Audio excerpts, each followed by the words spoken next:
Hey everyone, good morning to all of you. I, Professor Neetu Ghai, welcome you all to Defense Services Academy and I am your mentor, I am your coach for English. जान पहचान तो हो गई. Now, I hope जो भी अभी तक पढ़ा है समझ में आ रहा है. See बच्चा, this is a basic grammar. This is the foundation of English grammar और फाउंडेशन हमारा स्ट्रांग होगा, हमारी नींव स्ट्रांग होगी तभी बिल्डिंग स्ट्रांग बनेगी. सो बेसिक पे बहुत ध्यान देना है क्योंकि बेसिक में जो टर्मिनोलॉजी, जो रूल्स, जो basic concept I am teaching you that are very important to make a strong base for the NDA English grammar. So let's begin today's topic and today's topic we'll continue with the basics of English grammar. So let's begin. So students, yesterday I gave you this homework and I hope आप लोगों ने ये अच्छे से try किया होगा और अच्छे से आंसर भी किया होगा. Still, I am giving you the correct answer with the correct logic because my strategy is you must know the difference between why right answer is right, why wrong answer is wrong.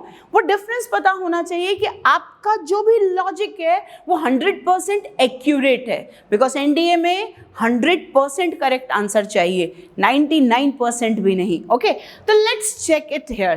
First option है go, second gone, went, goes. मैं last से शुरू करती हूँ goes. क्या यहाँ पर goes आएगा? बताइए आप. नहीं आएगा. क्यों नहीं आएगा? The reason behind is मैंने उस दिन आपको बताया था I, you और we अपने साथ सिर्फ और सिर्फ V1 लेते हैं. तो ये V1 प्लस ES है तो ये तो नहीं आएगा went. Clear? Gone and go. अगर मैं बोलूँ gone, gone कौन सा फॉर्म है? Gone V3 है. I gave you the basic introduction about V3 form. V3 form हमेशा और हमेशा परफेक्ट टेंस में लगते हैं और V3 फॉर्म के पहले हमें या तो हैज चाहिए या हैव चाहिए या हैड चाहिए. इनमें से एक चाहिए. क्या यहाँ पर I के बाद हैज, हैव या हैड लगा है? No. Gone as a V3 form बिना हैज, हैव, हैड के यूज ही नहीं होगा तो ये भी कट हो गया. अब आपके पास दो ऑप्शंस आ रहे हैं. One is go and one is went. This is V1 and this is V2. Clear? अब ये जहां तक समझ में आया. अब अगर आपके पास दो ऑप्शन बचे हैं, ये कट हो गया और ये कट हो गया. एक बचा है गो, एक बचा है वेंट. कई स्टूडेंट्स ने ये भी सोचा होगा क्या मैं यहाँ पे वेंट लिख सकता हूँ? क्या वेंट करेक्ट होगा या वाई गो इज करेक्ट या why went is not correct? तो लॉजिक ये है बेटा कि यहाँ पर आपको दिया है आई डैश देयर. यहाँ पर अगर दिया होता येस्टरडे, अगर येस्टरडे दिया होता तो आपका ऑप्शन वेंट करेक्ट होता बिकॉज पास्ट टेंस के वर्ब फॉर्म्स के लिए पास्ट टेंस का टाइमिंग फ्रेज जरूरी है. This is a trick. अगर यहाँ पे yesterday, day before yesterday, last year, last month, few days back past time के टाइमिंग फ्रेज दिए हैं तो यू कैन यूज वेंट.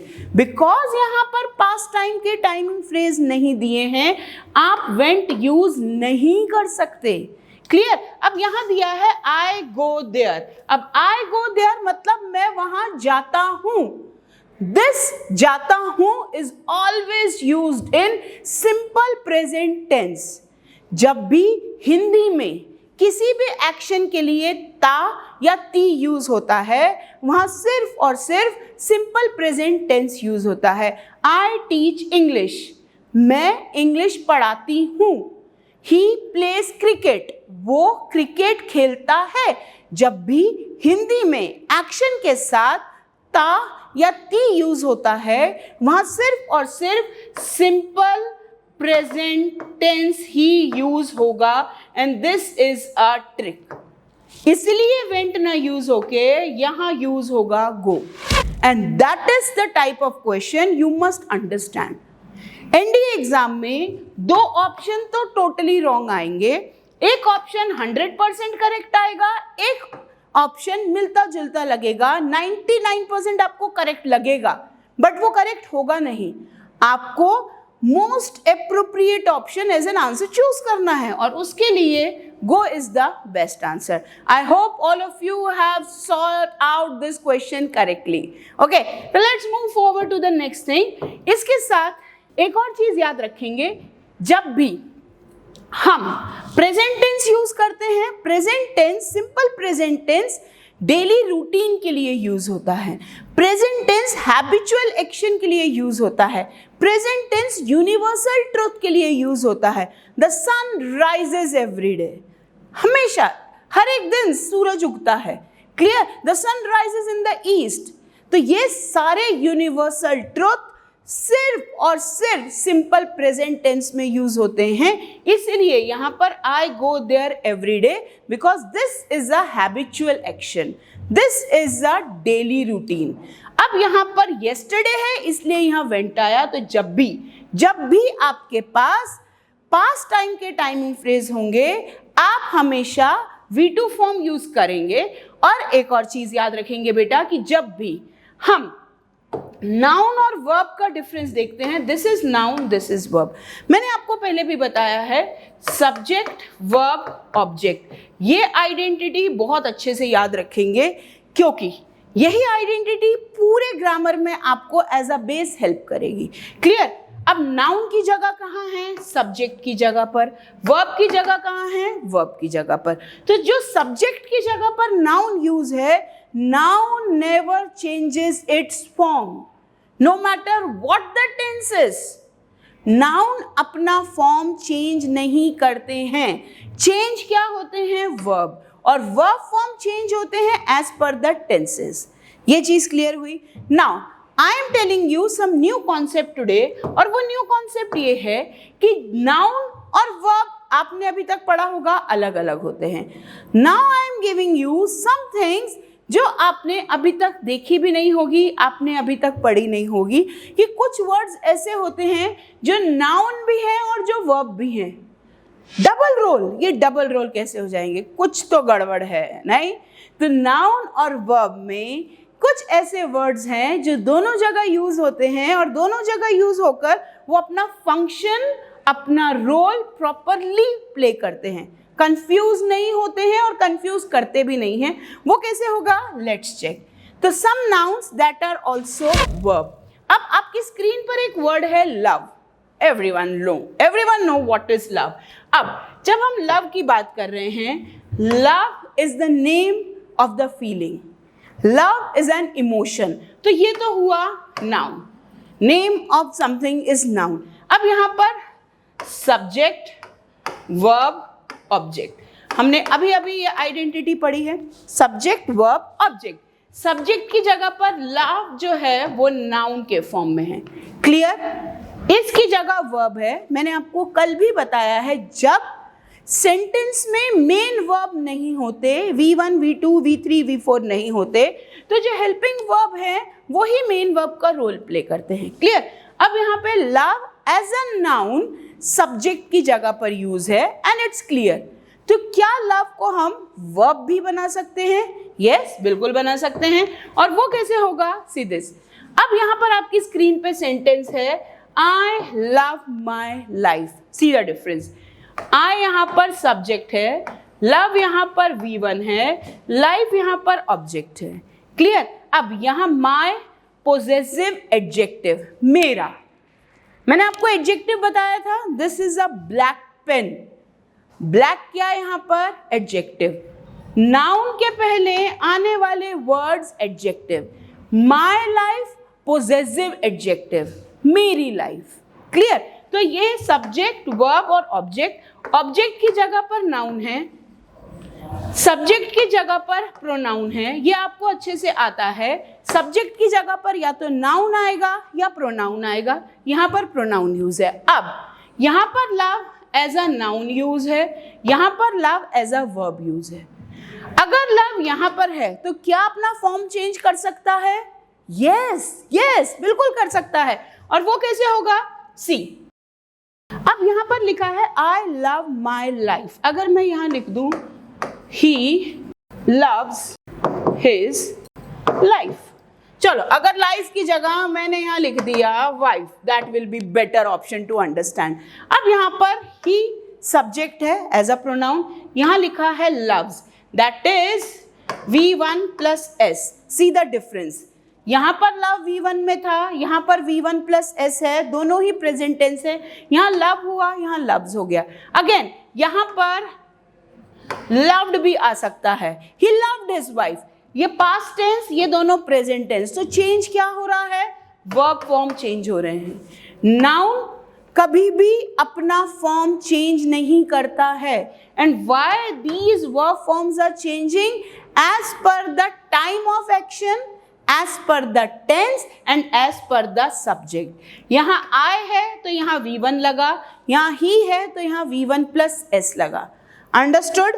दो चीजें समझी हैं, नाउन अपना फॉर्म कभी चेंज नहीं करता, वर्ब अपना फॉर्म चेंज करेगा, और वो कैसे चेंज करेगा, as per the tense, as per the subject. Okay, clear? Now see the next one. ऐसे सिर्फ लव नहीं, बहुत सारे वर्ड्स हैं जो नाउन और वर्ब दोनों में यूज होते हैं। For example this, now see, अब जल्दी जल्दी समझ में आएगा। My friend presented me a watch. अब यहाँ पे my friend subject, presented me V2, me object, watch object. दो ऑब्जेक्ट है यहाँ पर, सब्जेक्ट, वर्ब, ऑब्जेक्ट, ऑब्जेक्ट। एक सेंटेंस में दो ऑब्जेक्ट भी हो सकते हैं। क्लियर? ये डायरेक्ट ऑब्जेक्ट, ये इनडायरेक्ट ऑब्जेक्ट। अब यहां पे ऑब्जेक्ट की जगह लगा है वॉच, ये ऑब्जेक्ट वॉच है, ये है नाउन, ये ऑब्जेक्ट वॉच है तो ये हो गया नाउन। अब यही वॉच अगर यहां पर है आई एम वॉचिंग न्यूज, अब यहां पे watching V1 plus ing, this is subject, this whole is verb. Remember yesterday I told you about present continuous tense. Present continuous tense में I plus am V1 ing लगता है, ये am V1 ing। तो यहाँ पे watch plus ing हो गया, क्योंकि ये verb है इसने अपना फॉर्म चेंज कर लिया as per the tense।